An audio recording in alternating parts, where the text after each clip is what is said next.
5 things you didn't know about Albert Spaghieri's 1976 Nice bank vault robbery, the heist of the century.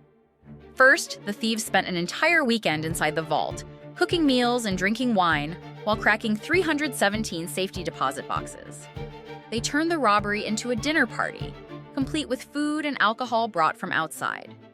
Second, they dug a 25-foot tunnel through the sewer system for months without anyone detecting them.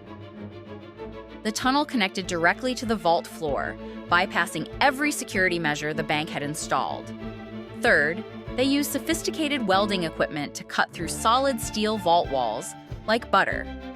Fourth, they left behind the famous message, "Without weapons, without violence, without hate," carved into the vault wall.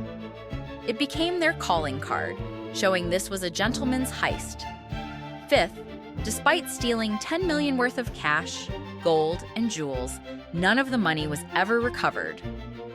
Spaghieri escaped police custody by jumping from a courthouse window and was never recaptured. The perfect crime remained perfect,